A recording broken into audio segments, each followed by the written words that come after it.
Well, hey, look, it's good to see everybody. Welcome to noon. It's nice to be here. I won't be here next week, is my monthly time where I can't be here. But this week, talking about the second time of how to care for others. This whole focus this month on we count on our support networks to care for us. This month, we're focusing on how do we care for them. So last week, the two key phrases were attentive and effective listening. Just some good skills to build into the people we care about. This week shifts to availability and vulnerability, those two things. So we're just tacking on some of these focuses, words, tasks, kind of focuses to have. So recapping Monday, were three kind of recommendations to have. The first was just to be generous with your time and energy. Those are two things that mean a lot to us. And when we can bless others with that, kind of shower some abundance on them with it, it really does help them feel good, helps us feel good as well. The second recommendation is to care for people, we have to know the emotional needs that they have. So emotional transparency and knowing how to meet those people in the emotional care spots that they are.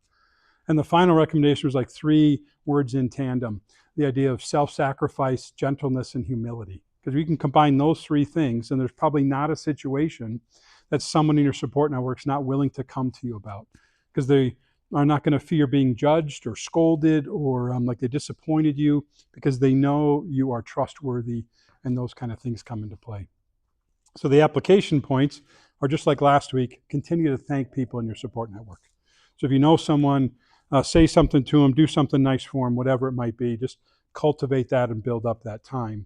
But the second recommendation might be dedicate some of that time or energy, the valuable thing where you can go out and take them out for a snack or a meal, or just spend some time with them, do something for them.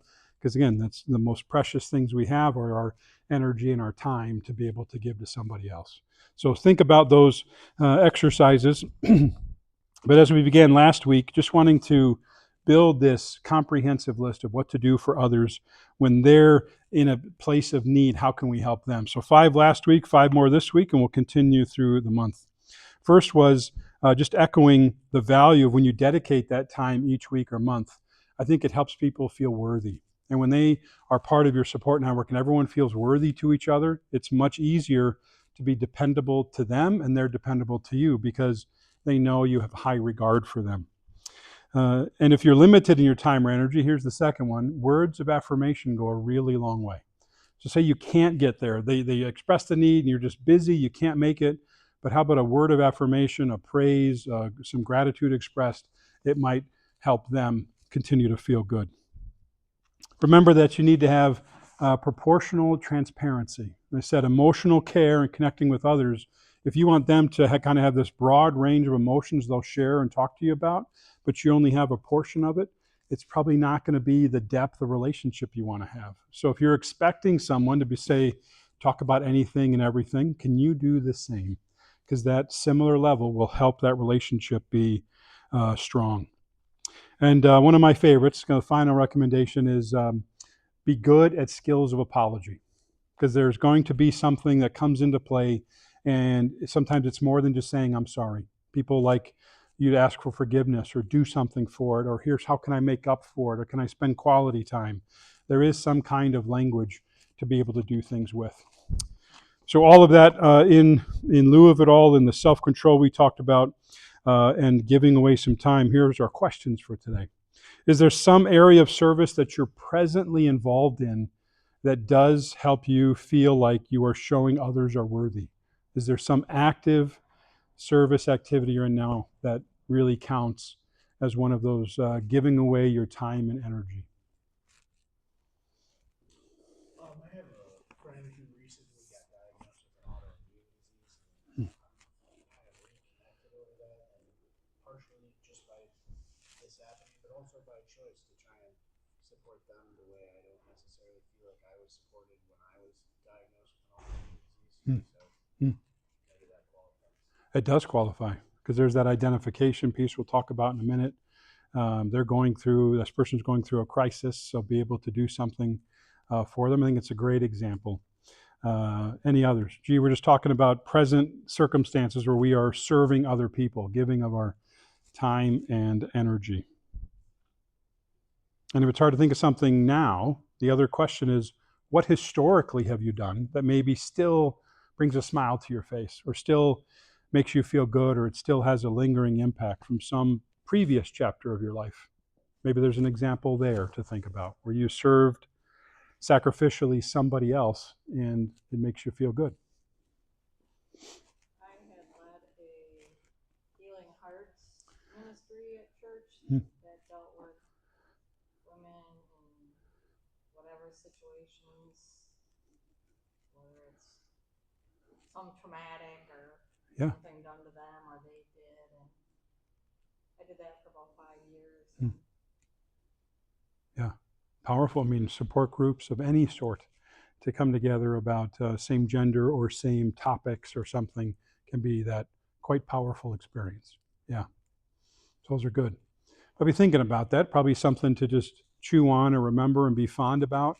Answering my own question is I've been blessed to do 2 or 3 mission trips to far side of the world to actually meet with counselors in those countries. So to be in all the way over in Indonesia a couple of times and to be in Ghana once was just a fantastic experience to spend time talking with other like-minded people and to do some other things while we're there, of course, but just a great thing that still I can look back on and smile and be grateful for other people that have continued to do those kind of trips after me. So some final comments about this week and caring for everybody else in our support network. I think that when we can apply our passion to help others or to serve them or come alongside, as you mentioned, it helps both people. So it's this kind of 2-for-1 aspect where our support network feels good. When those people trust us, they feel worthy, they have energy, then they are feeling really good, and so are we. And it's this whole kind of family experience where everybody is elevated at the same time because one person initiated something good. It's a good thing to keep in mind. Second, if you know yourself, how often do you hear me say emotional intelligence, emotional awareness? The more you know yourself, the easier it is to tie into that moment where someone around you is hurting. Because if you know yourself and are studying and practicing the things we talk about as example around here, then no matter what goes on around you, you'll be able to come alongside that person and help them feel better.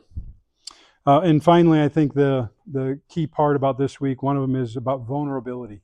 That when someone goes through something and you share a similar experience and you verbalize that to them, we get the magical outcome of identification. It is a word that makes people feel connected, feel intimate, feel supported. And I think that's just a powerful outcome of when we dedicate ourselves and our time and our energy and all those other things. So vulnerability is important. So a nice week to talk about these 2 new words on top of last week's focus on listening. This week's kind of more about those interaction patterns.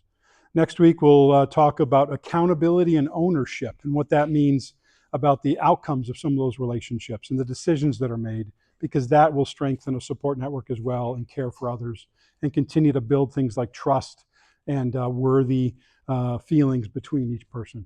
So good to see everybody. Have a good workout today and a good week. And next week you can watch the video since I won't be here, but it's going to be 2 more weeks to cover these topics. Thank you.